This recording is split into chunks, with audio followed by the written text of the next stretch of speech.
Mukunda jewellery direct factory rates, no making charges. కేంద్ర ప్రభుత్వం June 20న పీఎం కిసాన్ సమ్మాన్ నిధి 23వ విడత నిధులను విడుదల చేసేందుకు సిద్ధమైంది. ఆంధ్రప్రదేశ్, తెలంగాణలోని లక్షలాది మంది రైతులకు ఈ ప్రకటన పెద్ద ఊరటనిచ్చింది. అర్హులైన రైతుల ఆధార్ అనుసంధానిత బ్యాంక్ ఖాతాల్లోకి నేరుగా 2,000 జమవుతాయి.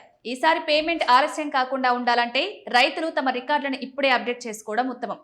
ఈ పథకం కింద ప్రయోజనం పొందాలంటే ఈకేవైసీ పూర్తి చేయడం తప్పనిసరి. రైతులు అధికారిక యాప్లో ఫేషియల్ రికగ్నిషన్ ద్వారా లేదా దగ్గరలోని సేవా కేంద్రానికి వెళ్లి ఈ ప్రక్రియను పూర్తి చేయొచ్చు. Public financial management system verification కోసం బ్యాంక్ ఖాతాను ఆధార్తో లింకు చేయడం ముఖ్యం. ఈ లింక్ లేకపోతే సిస్టమ్ మీ వివరాలను గుర్తించదు. ఫలితంగా డబ్బులు ఆగిపోయే ప్రమాదం ఉంది. మీ పేమెంట్లో ఏవైనా అడ్డంకులున్నాయో లేదో తెలుసుకోవడానికి అధికారిక పోర్టల్లో మీ స్టేటస్ చెక్ చేసుకోండి. అక్కడ ఆర్ఎఫ్టీ సైన్డ్ అని ఉంటే ప్రస్తుత విడత కోసం ఈ డాక్యుమెంట్లను అధికారులు వెరిఫై చేశారని అర్థం. ఒకవేళ ఎఫ్టీఓ జనరేటెడ్ అని కనిపిస్తే మీ డబ్బులు బ్యాంక్ ప్రాసెసింగ్ సిద్ధంగా ఉన్నాయని అర్థం.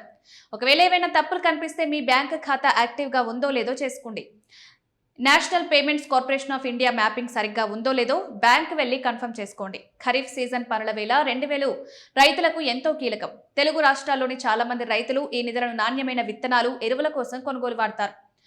చిన్నపాటి వడ్డీలను చెల్లించడం ద్వారా అప్పుల భారాన్ని తగ్గించుకోవచ్చు. కొంత మొత్తాన్ని అత్యవసర అవసరాల కోసం పక్కన పెట్టుకోవడం మంచిది. ఇలాంటి చిన్న చిన్న జాగ్రత్తలు రైతు కుటుంబాలకు ఆర్థిక భరోసానిస్తాయి. జూన్ 20న అందే ఈ విడత గ్రామీణ ప్రాంతాల్లోని రైతులకు ఒక గొప్ప ఆసరా. సాంకేతిక సమస్యలను ఇప్పుడే సరి చేసుకుంటే చివరి నిమిషంలో టెన్షన్ లేకుండా డబ్బులు నేరుగా మీ ఖాతాల్లో పడతాయి. ఈ ఆర్థిక సాయంతో మీ వ్యవసాయ పనులను వేగవంతం చేసుకోండి.